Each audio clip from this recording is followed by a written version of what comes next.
Goeiemôre en baie welkom weer by ons reis deur die boek van Matteus. Na ons vakansiebreek wat so welkom was, hoop ek dat jy heerlik gerus het en as dit vir jou beskore was. Ek is tans besig met 'n bedieningstoer deur Namibië en ek is so geïnspireerd en begeesterd met wat ek hier sien en beleef in my omswerwings deur hierdie pragtige land met sy kosbare mense. Nou, dit is so wonderlik om te sien hoe die Here werk in gewone mense se harte as 'n mens so toer en bedien. Wanneer die saad van die onvervalste melk van God se woord in mense harte val en ons begin doen wat die Here ons in sy woord vra. Nou hier is 'n tasbare opgewondenheid in hierdie land terwyl ek hier rondreis by mense en diere wat as te ware bokspring oor die lieflike en oorvloedige reëns wat so mildelik hier geval het en verligting en seën gebring het uit 'n 2 jaar lange droogte wat almal se lewens geraak het. Ek staan vandag hier op 'n rooi duin in die Kalahari en wil met jou praat oor bome en hulle vrugte, soos Jesus daaroor praat in die 7de hoofstuk van Matteus waarmee ons nou besig is. Nou jy sal sien hier agter my is die Kalahari met die sonsopkoms en die groenigheid wat vertel van die reën wat geval het.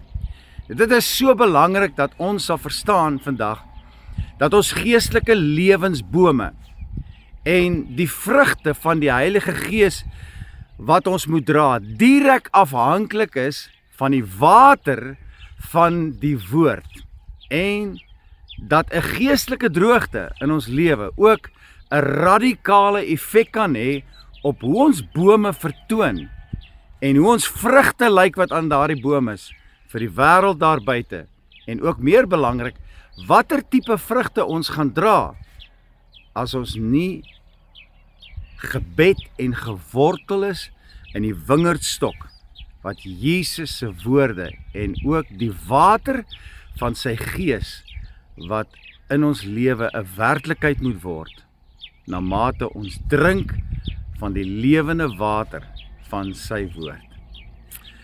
Kom ons lees vandag hierdie treffende woorde van Jesus uit Matteus 7 vers 16 tot 20. Ons lees in vers 16 waar Jesus sê, aan hulle vrugte sal julle hulle ken. Dan sê hy, 'n mens pluk tog nie druiwe van dorings of vye van distels nie. So dra elke goeie boom goeie vrugte, maar 'n slegte boom dra slegte vrugte. 'n Goeie boom kan geen slegte vrugte dra nie en 'n slegte boom ook geen goeie vrugte nie. Vers 19 sê, elke boom wat nie goeie vrugte dra nie, word uitgekap en in die vuur gegooi. Dan sê vers 20, so sal julle hulle dan aan hulle vrugte ken. Nou ek en jy leef in 'n wêreld waar mense moeg is om te luister na leë woorde en beleef ons dat daar 'n geweldige aanslag is deur die vyand op die integriteit en die egtheid van geestelike waarheid in ons dag. In ons dag tot dag wandel met die Here en ook hou ons lewens die wêreld om ons wys en affekteer dit.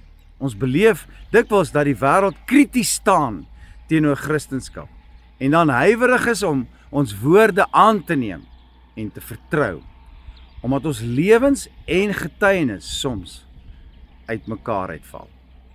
En dan kyk die wêreld soms met vraagtekens in hulle harte om te sê, as dit is hoe Christen en die kinders van die Here lewe, dan wil ek liewers nie een wees nie. Dis juis oor hierdie dilemma wat Jesus vandag met jou en my praat. Om ons te waarsku, om seker te maak dat ons vrugte dra wat by die bekering pas. En dat ons so sal lewe daar buite as die verteenwoordiging van God se koninkryk.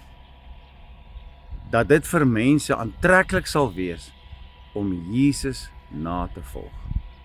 So belangrik om te weet en te verstaan dat ek en jy eenkant gesit word. Heilige priesterdom om juist dit te doen.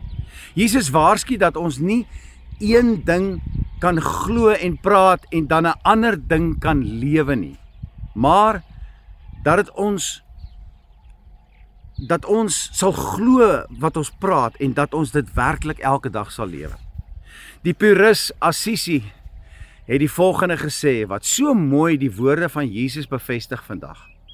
Hy sê, the deeds you do may be the only sermon some persons will ever hear today.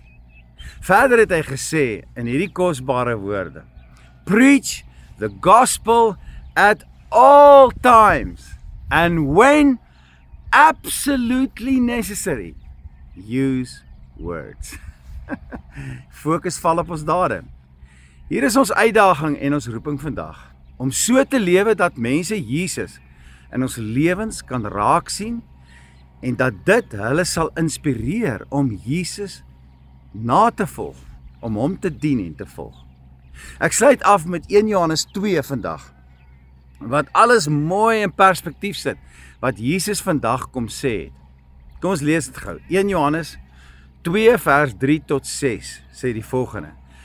As ons die gebooie van God gehoorsaam, weet ons daaraan dat ons hom ken. Dan sê vers 4, iemand wat sê ek ken hom, maar nie sy gebooie gehoorsaam nie, is 'n leienaar en die waarheid is nie in hom nie. Vers 5 sê, wie sy woord egter gehoorsaam is, in hom het die liefde van God werklik sy doel volkome bereik. En dan die laaste gedeelte van hierdie teks sê, hieraan weet ons dat ons in hom is.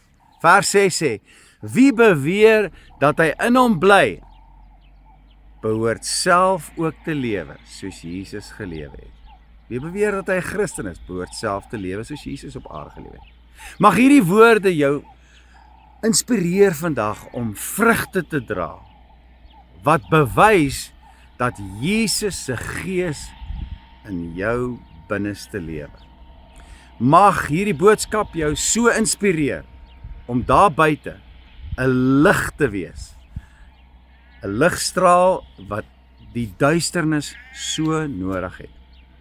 Mag dit jou inspireer om die enigste verbeelding en vergestalting te wees van dit wat Jesus in ander mense se lewens wil bereik. Mag die Here jou ryklik seën vandag.